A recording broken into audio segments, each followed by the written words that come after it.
Unë ju përshëndes një herë qoftë ty, Beatrice dhe Kol, edhe është vërtet kënaqësi t'ju kem të ftuar në Radio EA. Kënaqësia jonë, përshëndetje të gjithëve. Përshëndetje gjithë spektatorëve. Dhe po e nis me Beatricen. Ishte ere parë që ti konkurove në një festival të madh kombëtar në RTS. Dhe shkëlqeve bashkë me Kolën, pra dorët fitues.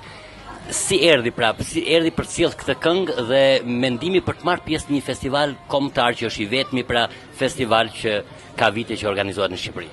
Po, the mirë, është i vetmi festival është kena më madhe Shqipënisë, na për këtë punë kena zgjell me marrë pjesë, kena provu me një si këngë. Me thënë vërtetën pse kena pas bë gati disa këngë për një album, por asnjë për këtynve këngë nuk ishte e saktë për festivalin, që një këngë fije më eksperimentale, fije më gjata. Atër mendoj me shkruaj këngë për festival për me promovu emrin tonë, para se me dal me të këngë të reja, si thot, me albumin e re. Po, ka ndryshu disa gjana për që na morë me pjesë në festival e fitume, albumi ala nuk ka dal, akoma, ka dal i tesh një EP me 3 këngë të reja, përveç zjarmit, edhe dhe me thonë, na ka ndryshu i fije jeta për festivalit këngë shqiptare.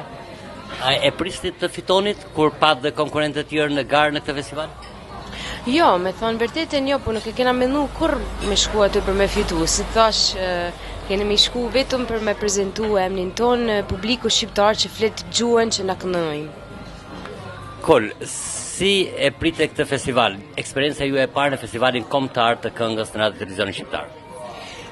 Eksperjenca ju e parë si pjesëmarrës, si grup që ekzekutojmë na këngën tonë. Ne kena marrë pjesë për para 3-4 viteve me një këngë të kompozuar prej nesh, po që e ka kënu Rezarta Smaja, që ka fituar çmimin e tretë Rezarta. Bile aty mas kësaj gjë na ka lind pak ideja me Beatricën, kena thënë po mimo, fjala na bëmë një këngë për Rezartën. Fitoi çmimin e tretë, thamë po mund të funksionojë këngë tona në festival. Dhe ka kanë ideja hera parë që kena menduar që mund të marrim pjesë në festival dhe na, jo vetëm si kompozitor. Ja, si eksperiencë, ja, kjo eksperiencë shumë e bukur, po ne kam përjetu se ishim me Beatricën, me Lekën, ishim i shoshni me fjalë, edhe me muzikantët e tjerë që njoft në festival.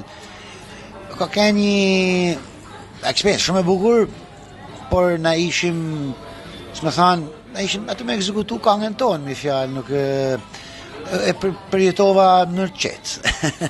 Unë kam kuriozitetin dhe dëgjuesi për emrin e grupit, Shkodra Elektronike. Si erdhi për ta vendosur këtë emër, ideja kujt?